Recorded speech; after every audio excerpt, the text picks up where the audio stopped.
Welcome to the intuitive patterns for the month of January 2022. In the Osho Zen Tarot, we have creativity, abundance, and silence. The medicine cards, we have beaver, the blank shield, and hummingbird. In the Mayan oracle, we have Kaban, Kawak, and universal movement. The ancient Egyptian tarot, we have the chariot, the nine of swords, and Aleister Crowley deck, we have fortune, oppression, and the star. In the Healing Earth Tarot, we have the Tower, the Moon, and the Seven of Crystals. And in the Words of Truth, we have understanding, healing, and communion. So once again, if we look at these from a literal standpoint, the Osho Zen Tarot is saying that we're going to have a really creative and abundant January, but probably it's good to practice some silence and some stillness. The medicine cards basically say there's a lot to do, there's a lot we have to get going, and there's many things that have to be prepared for. There's a lot of things that are unknown, and we can't see what's coming, actually. But the hummingbird also says to move from your heart, move from love, and remember to always express joy first when you're encountering other people. The Mayan oracle basically says that there's some cosmic 2x4s coming in, probably because of some of the astrology that is happening in February for the U.S. chart. Kaban basically says there's a mystical and magical potential as we reach deeper in, and there's going to be a lot of movement, but it's the universe moving things. It's not necessarily us in charge.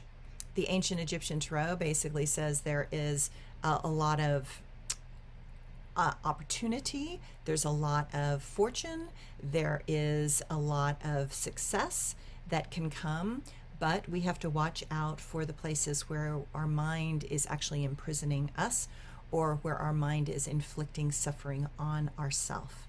The Aleister Crowley deck says don't oppress yourself, stay hopeful, recognize a lot of things are turning really rapidly.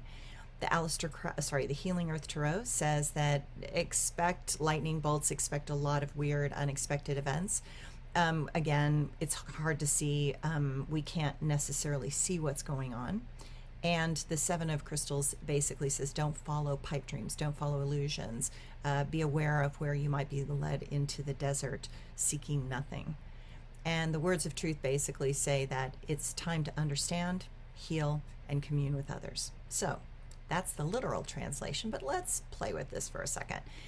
We start the new year, with a feeling of greater depth and understanding. Much has transpired in 2021 and has brought us to a place where we are beginning to see from a very different set of eyes and feeling from a more open heart.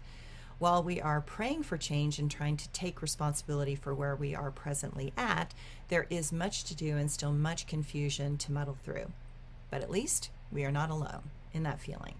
The forces of change are mounting in rapid succession, and there is no denying that something greater than our small minds is at work to mold us out of our stagnation and into a place that can be more productive and loving. January has an intensity to it, but that should not come as a surprise to anybody at this point. It has been a wild couple of years, but this month we have a feeling of more acceptance and the beginning of less resistance. Odd years in numerology are bizarre and odd.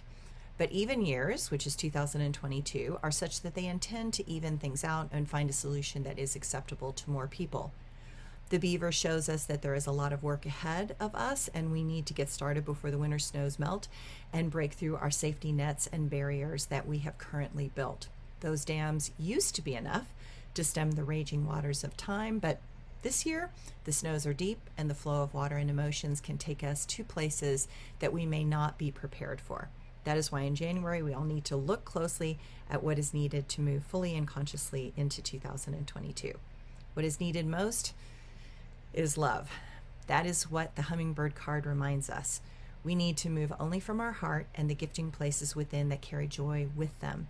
So much is changing that we will not be able to predict some events that are going to transpire. So expect some surprises, especially as we get into February, but that is next month. The cards indicate a creative abundance and explosion of many new ideas that can generate some much needed momentum to carry us productively into 2022. The cards do have a warning, and that is about staying stuck in our old places of hurt and pain. Sometimes our mind can be the instrument that we use against ourselves. Put self-doubt behind and embrace another way of seeing ourselves and our place in this world. Holding on to old hurts only shows that we are willing to cause ourselves pain again and again. And that is not a kind way to treat our heart and soul. To heal the past, we may need to dive deeply into the wells of change and wash away the attachments that have held us prisoner. Freedom has a sweet feel and an enticing potential. Time to embrace those possibilities that are right there. If we are ready, willing to leap, we just need to listen to places that have greater wisdom and clarity than our own mind. Then allow for this shift to happen with as much grace as possible.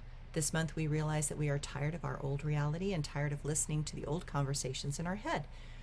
Movements are happening, and all we need to do is to be willing to discover that which was hidden until we were ready to put our ego in its proper place. Through understanding ourselves, we finally heal, and that allows for deeper communion with others and opens doorways to a brighter and a more hopeful world. Thanks, everyone.